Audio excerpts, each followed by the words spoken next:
¿Nervioso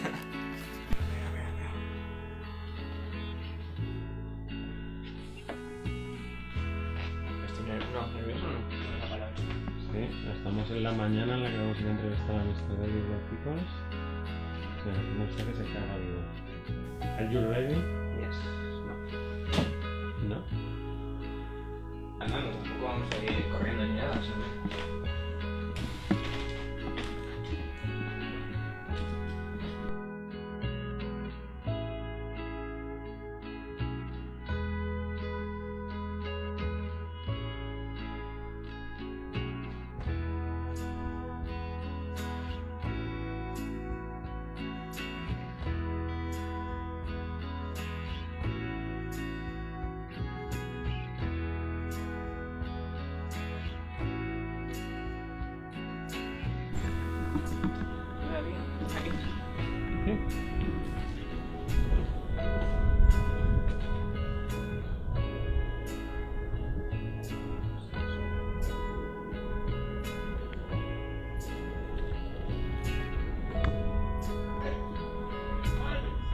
Buenas tardes.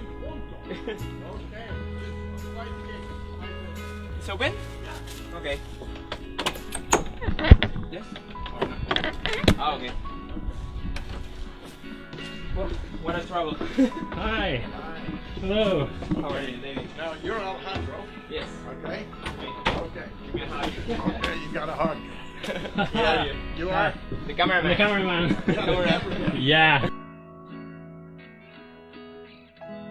Pues, a ver, yo en la escuela de cine, al principio, teníamos una asignatura que era documental. Entonces, el objetivo de esa asignatura era que al final del año teníamos que rodar un corto documental sobre algo que nos interesara, en principio, y que estuviera tutorizado por los profesores del curso. Entonces, al principio no tenía mucha idea de qué lo iba a hacer, pero al final caí en que el Jagger quizás fuera un ejemplo perfecto para la asignatura, porque siempre nos recomiendan de que si vas a hacer algo, cuanto más sepas, más conozcas sobre lo que estás haciendo, es muchísimo mejor porque tienes una visión más global.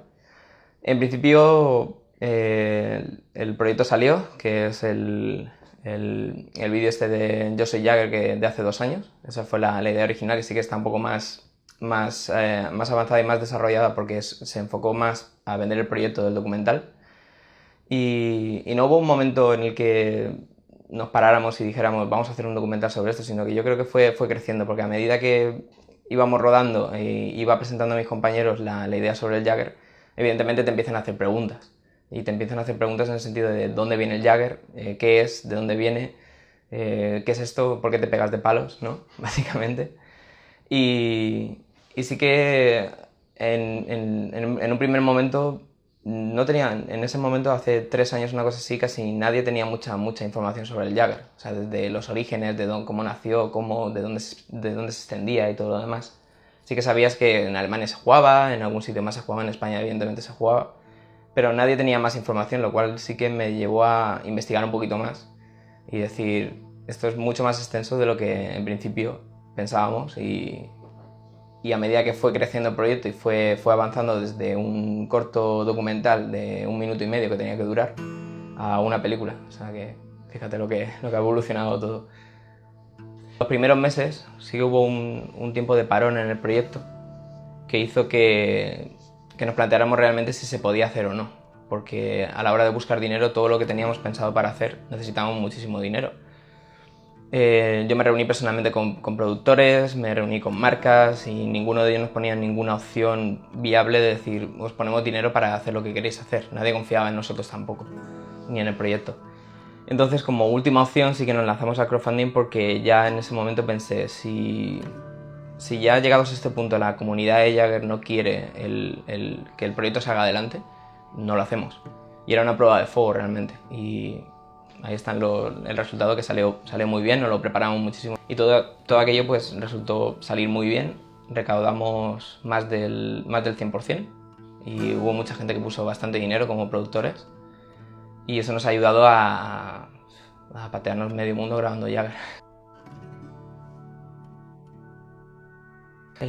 El primer viaje fue a Suecia, si no me equivoco, y fue el más accidentado de todos, porque en principio fui yo solo. Fue incluso antes de empezar la campaña de crowdfunding. Y fui yo solo a prácticamente la aventura porque tenía que entrevistar sí o sí a Rubens Wickenhauser, que es uno de los gurús del Jagger y uno de los protagonistas del documental. Y fui medio accidentado porque realmente no había viajado tan lejos y solo, además.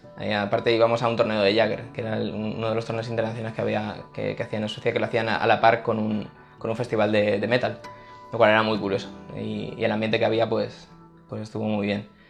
Y fui medio accidentado porque al llegar allí yo me había puesto en contacto con un amigo de Rubens, que era camarógrafo, que tenía un mogollón de equipo y que en principio yo no me podía llevar mucho equipo en las maletas.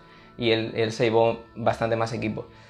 Cuando llegué allí, el equipo que me presentó de cámaras y demás resultó ser un fiasco total, porque el tío alquiló una cámara de vídeo profesional, una Sony, con lo cual a mí se me caía la baba y decía, pues esto es genial porque el sitio es genial, la cámara es genial, pero el tío resulta que se le olvidó la tarjeta de la cámara en la tienda de alquiler, lo cual no pudimos usar la cámara y tuvimos que tirar más pues yo personalmente grabé con el móvil. Esa es la parte de Suecia, la mayoría de las cosas están grabadas con móvil y con GoPro.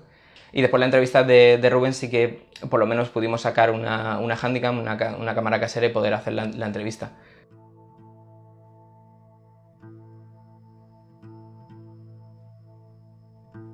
Pero bueno, pudo ser peor. El viaje de Suecia estuvo muy bien. La primera entrevista yo creo que sacamos muchísimo material. Y después vinieron uno detrás de otro. Después fue Estados Unidos, que ese fue el viaje más importante de todos. Para mí fue el más importante porque no solamente era un viaje largo, era muy difícil de organizar, teníamos ya el presupuesto del crowdfunding, ya teníamos el dinero. Inmediatamente después de tener el dinero del crowdfunding empezamos a organizar el viaje a Estados Unidos, nos pusimos en contacto con David, oye, que al final que sí vamos a ir, cuándo te viene bien, cuándo podemos ir, qué tenemos que hacer. Nos pusimos en contacto con Evan y Valkyrie, Savage, que eran dos americanos allí en Berkeley, que vivían justo al lado a 3 o 4 calles vivían de David Webb, lo cual pues nos vino genial porque nos dejaron la casa y sinceramente estoy muy agradecido de que nos hayan dejado la casa, estar una semana allí sin conocernos de nada, prácticamente. Nos cuidaron muy bien, nos hicieron el desayuno, nos llevaron a entrenar, nos dieron una vuelta por Berkeley, por San Francisco, nos presentaron muchísima gente. Organizaron un visionado de la película original en la Universidad de la zona de California. Y todo fue genial hasta creo que fue hasta el tercer día que estuvimos allí no hicimos la entrevista de David. Y eso fue, yo creo que de los momentos más altos o más bonitos del documental fue ese. El ir andando desde la casa de Evan hasta la casa de David y me planté delante de la casa y dije, es aquí. Hasta ese momento, incluso subiendo, porque fue todo cuesta arriba, prácticamente, porque David Webb vive arriba de una colina, prácticamente, es el rey de la colina. Y hasta que no llegué a la puerta no me di cuenta de todo lo que habíamos conseguido hasta ese momento, que fue llegar hasta la casa de David, que es el padre de todo este deporte, del que lo inició todo, y darte cuenta de, joder, hemos llegado muy lejos, hemos llegado bastante lejos y estamos aquí, y era un momento importante, a mí personalmente como para el proyecto. Y bueno, pues la entrevista fue genial, nos abrió las puertas de su casa, nos presentó a su mujer, a Janet, le pusimos vídeos de Jagger, se quedó encantado porque no es un hombre que utiliza internet, él ahora mismo vive retirado, no usa internet, no tiene internet en casa, con lo cual todo esto, a menos que se lo traigas a la puerta de su casa, no lo conoce, no lo sabe, no lo puede ver. Y nos enseñó pues los storyboards originales, las fotos de los rodajes, material que tenía guardado en su casa del mismo rodaje. En el garaje, por ejemplo, tenía un cuadro que salía en una de las partes de la película de La Ciudad Roja, tenía un cuadro enorme puesto en el garaje.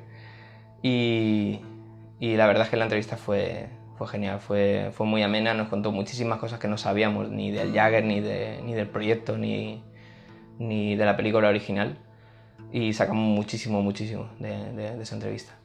El siguiente fue Irlanda, en febrero, que fuimos a entrevistar a Mark Hill, que el viaje fue un viaje relámpago porque fueron 2 días prácticamente. El primer día nos acomodamos y el segundo día hicimos la entrevista y al día siguiente por la mañana ya nos estábamos yendo de Irlanda.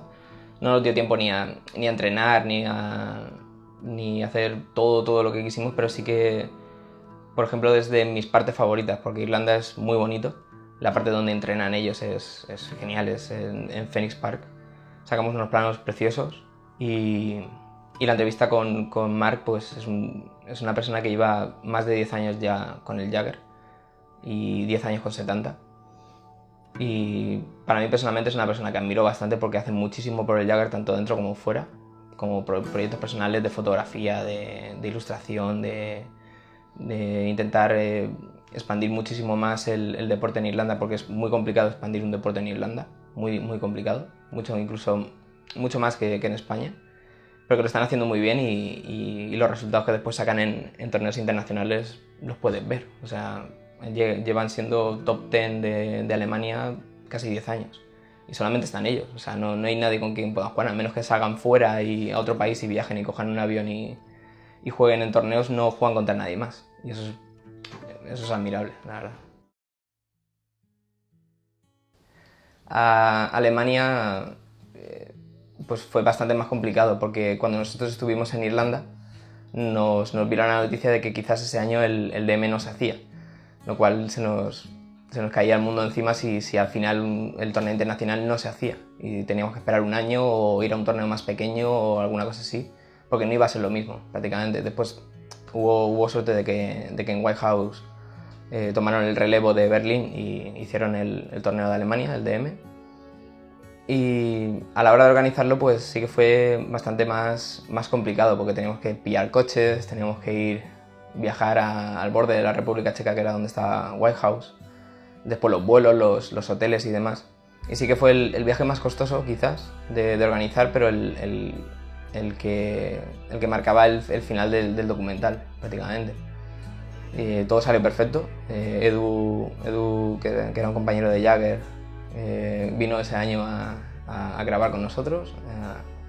Hizo un trabajo excelente, la verdad, sacó también muy buenas fotos que se pueden ver en internet y en los grupos de Jagger. Y en cuanto al torneo, pues salió todo genial. O sea, prácticamente, si aunque lo hubiéramos escrito por guión, no creo que hubiera salido tan bien, porque Berracos llegó a la final, 70 también llegó a la final, se marcaron un torneazo increíble, Magneto Pollo se marcó un torneazo increíble que nos va a servir para mucho para contar básicamente lo que es el Jagger, que es el esfuerzo, la dedicación y las ganas que le pone muchísima gente para llegar a ser lo mejor posible en un deporte que apenas conoce nadie. Yo creo que eso se va a poder ver. La final yo creo que es el momento más álgido del documental, el más emocionante, porque es el partido más limpio y más bonito que vas a poder ver en el documental prácticamente.